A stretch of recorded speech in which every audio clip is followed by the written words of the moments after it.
Good morning, class. Let us begin with the first unit today, Diversity in Living Organisms, and we will start with the first chapter, The Living World.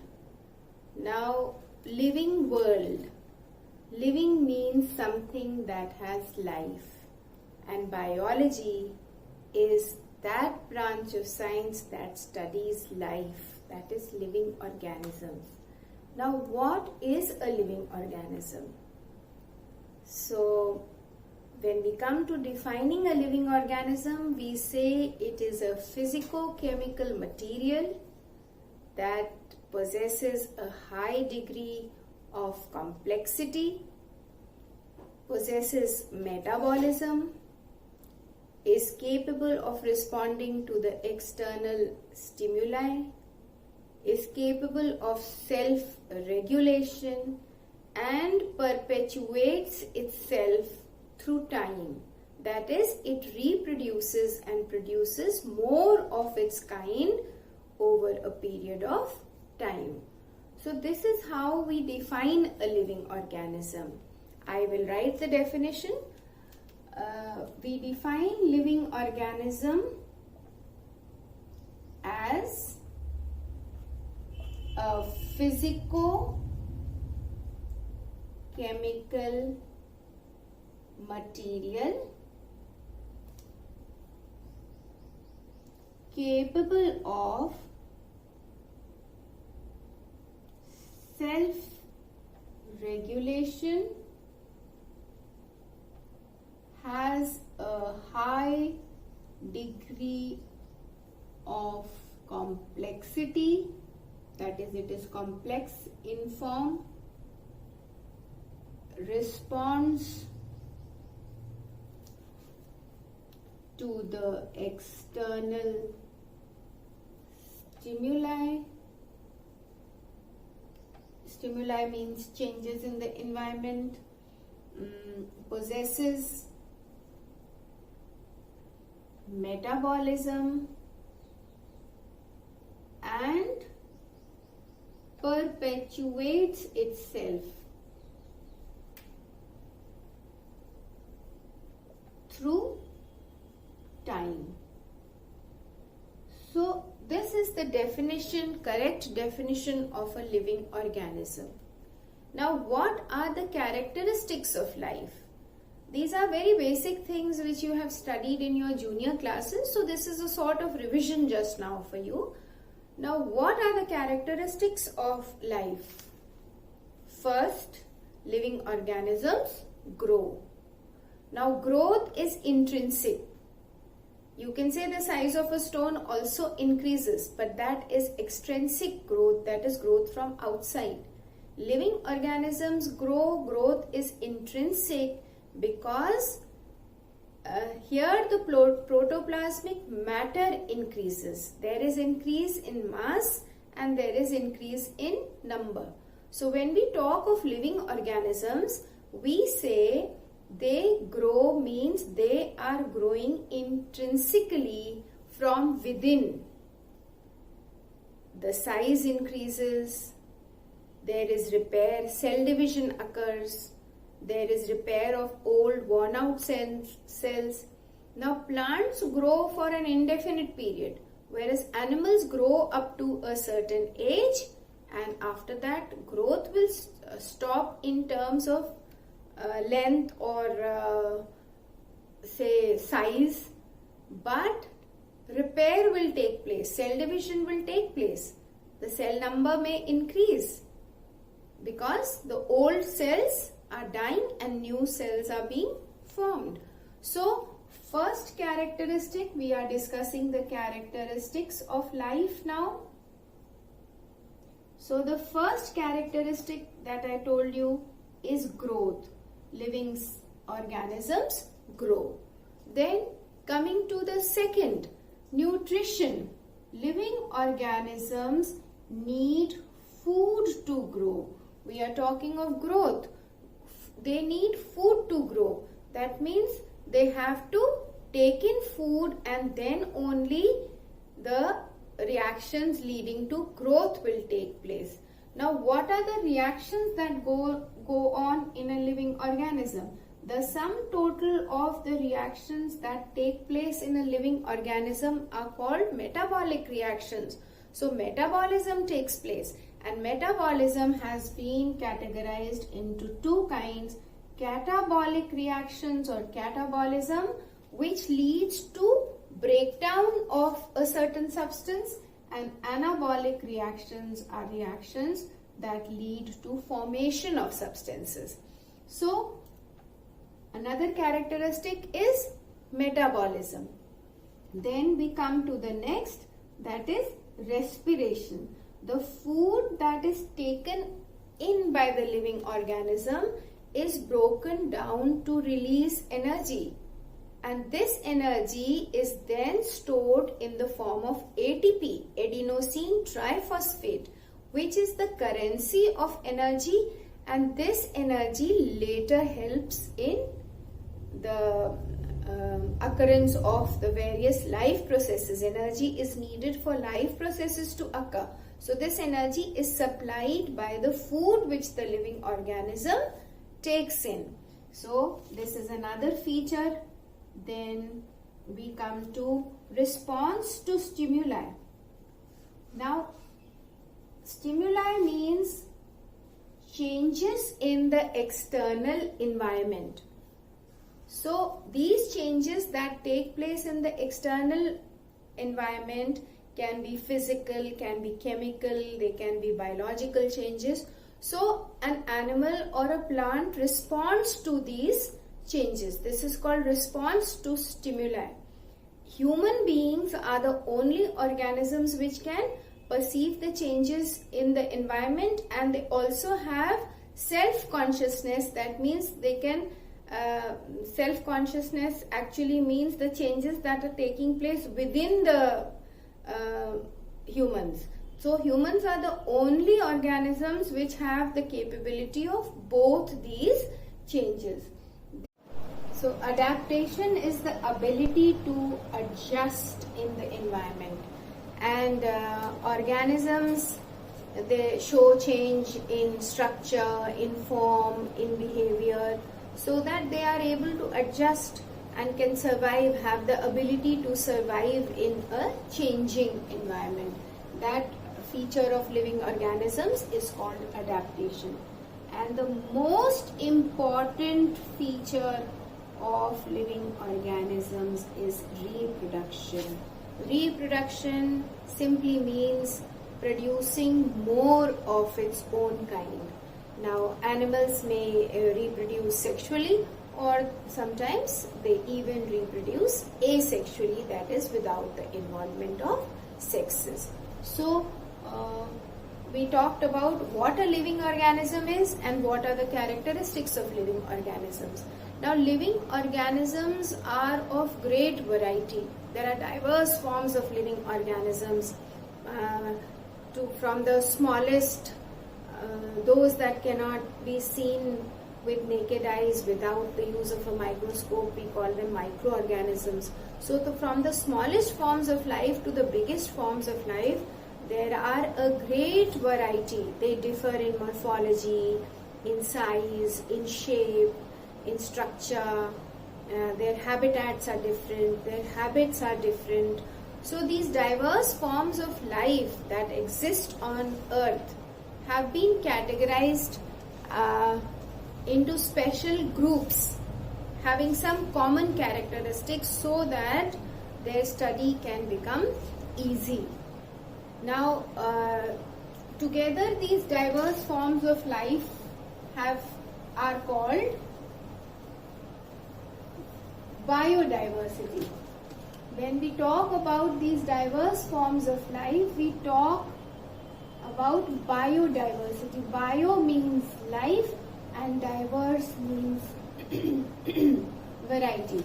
So the great variety of living organisms, living life, is grouped under biodiversity. As I just now told you, they differ in morphology, in size, in shape, in structure, in their habitats, in their habits, and studying them becomes very confusing if we do not categorize them in a proper way.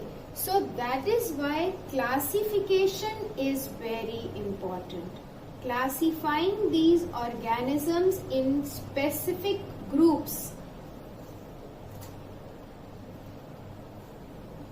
And what is the basis of this? Some common characteristics that are seen in a particular group of organisms.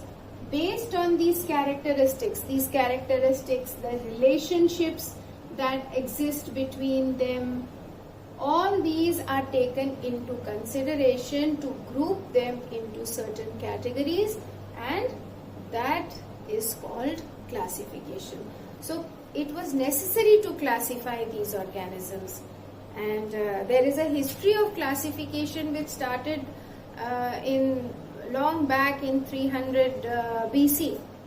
Aristotle was the first scientist who grouped these living organisms in plants and animals, and these diverse forms that exist on earth are a result of evolution which has taken place in the past 3.5 billion years, and those that were capable to survive existed, and those that were not able to adjust became extinct. And evidence of those extinct forms of life can be seen in fossils. What are fossils? Fossils are preserved samples of these living organisms that existed long back, and now they are no longer present on the earth. So we call those as extinct forms of life.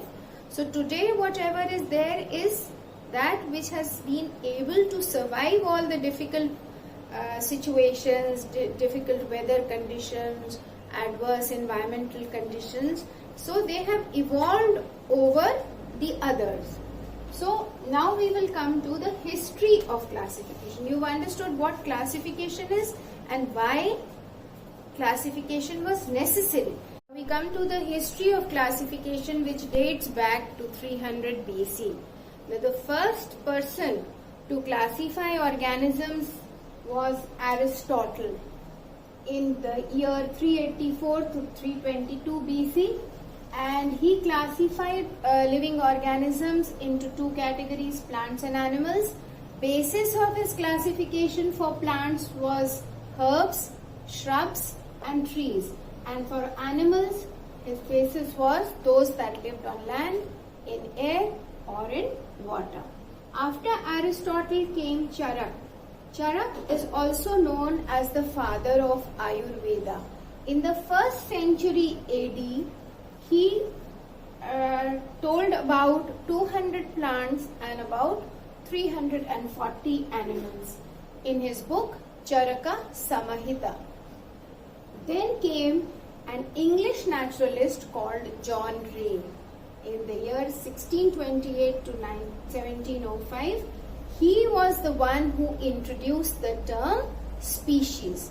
After that, a Swedish naturalist called Carolus Linnaeus, he is even known as the father of nomenclature, because Carolus Linnaeus in the year 1753 gave rules for naming of organisms, and naming of organisms is called nomenclature. He said that each animal should have a should be given two names. The first name is based on the genera, and the second part of the name is the species. And he gave rules for it. He said that the first letter of the genera should be written in capital letters, and the second part of the name should be in small letters. And if it is handwritten, then both the names should be underlined separately. Whereas if it is printed, then it has to be written in italics. And this system of binomial nomenclature which he gave is still accepted all over the world, and because of that he is called the father of nomenclature. He told about several plants in his book Species Plantarum, and about animals in his book Systema Naturae. and he gave scientific names to organisms, and we, like you know, the scientific name of human beings is Homo sapiens. So if you would like to copy this, go ahead, because I will erase this and will write the names of certain scientific names of certain organisms. Now, the term species that was introduced, it is the smallest unit of classification. There is hierarchy. Species is meant to describe organisms and group them into higher categories based on certain resemblances and certain relationships with others and within the same group. So that's how the smallest unit of classification is species. So there is hierarchy. Hierarchy means ranking of organisms one above the other. So species is the smallest and kingdom is the highest. Now I'm going to erase this and we will write the names of a few scientific names of a few organisms. To begin with, we will write the scientific name of human being. Scientific names.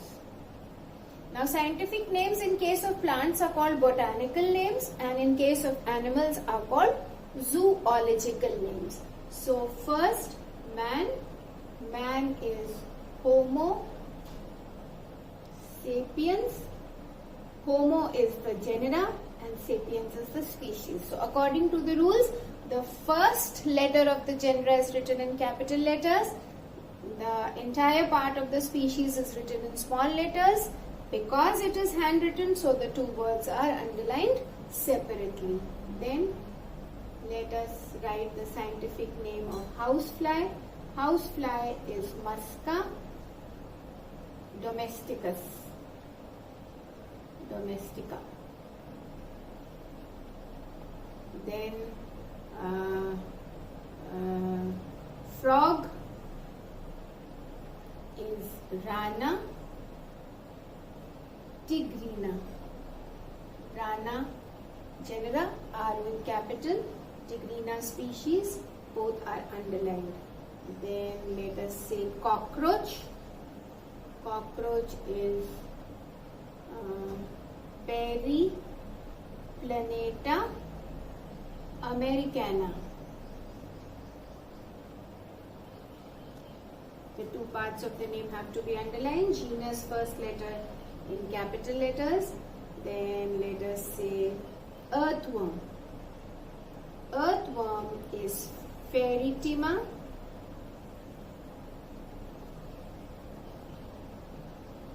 posthuma. Then let us even write the botanical names of a few plants. Mango is Mangifera indica. Shoe flower. Shoe flower is also called China rose. It is Hibiscus rosa sinensis. Hibiscus is the genera, written with capital S. H. Rosa sinensis is the species. Then mustard is Brassica campestris. A whole list is given in your book. I am just writing a few common ones, familiar ones. Then P. Some of these names you have already learned in your class 10. P is Pisum sativum. You have learned this. Mendel did all his experiments and gave the laws of inheritance on these plants. Then 10th, wheat is Triticum aestivum.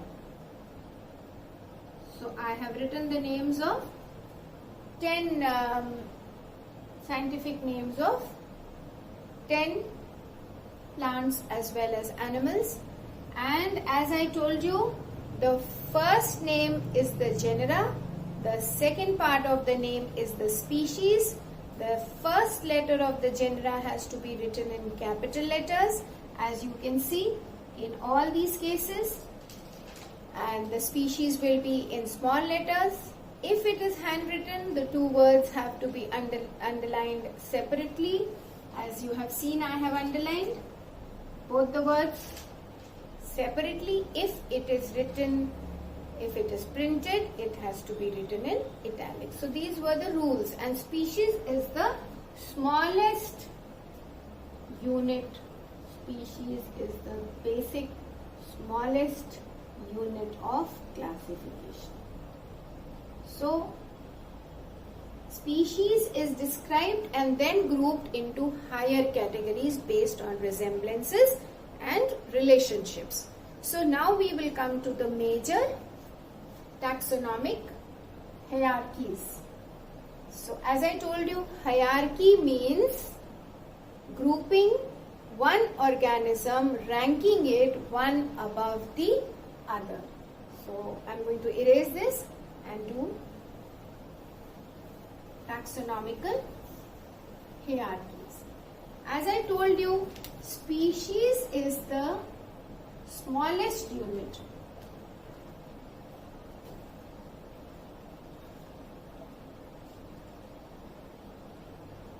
And kingdom is the largest unit of classification. So species is the smallest unit and kingdom is the highest unit of classification. Kingdom is the highest unit. Now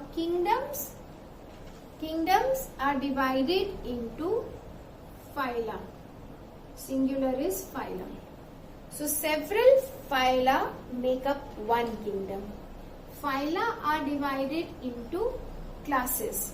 So many classes make up one phylum. Class is divided into orders. Many orders make up a class. Many classes make up a phylum. Many phyla make up a kingdom. Orders are divided into several families. And families include several genera. Singular of genera is genus. So species is the smallest and kingdom is the highest unit of classification. This is what is called hierarchy. How one group is ranked above the other.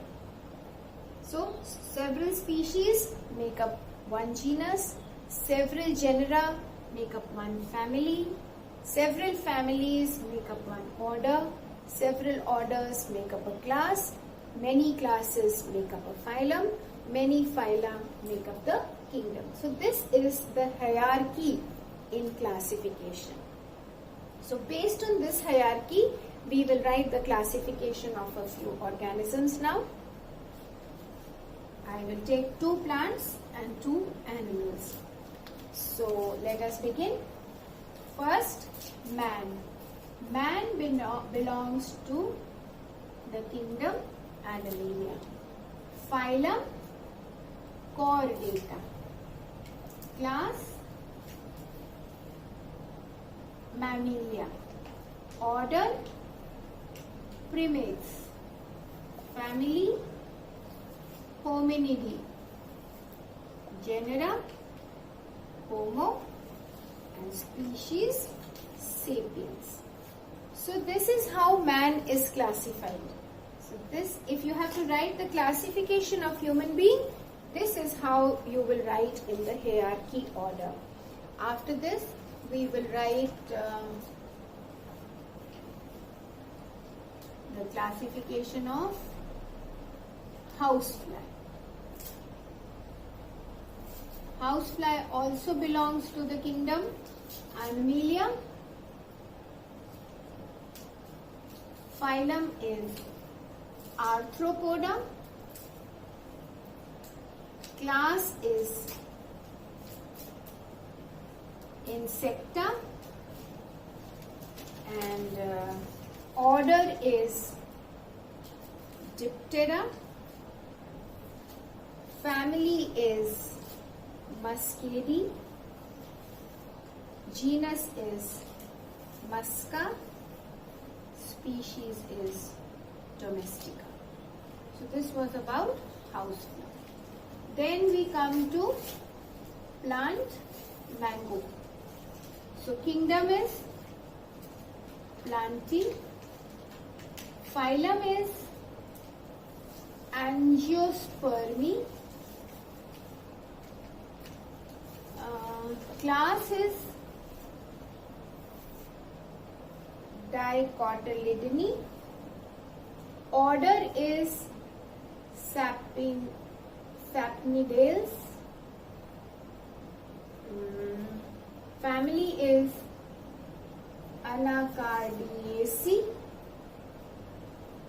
Genus is Triticum. And species is Astebum. No, I'm sorry.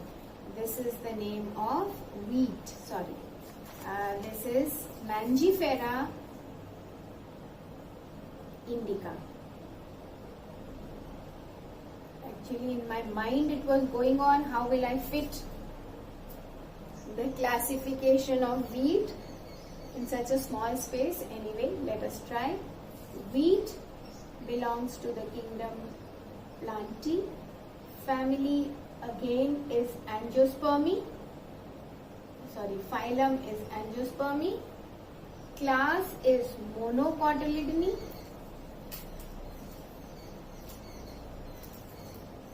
Order is Poales. Family is Poaceae. Genus is Triticum. And species is Astebum. So this is the classification of 2 animals and 2 plants based on the hierarchical order.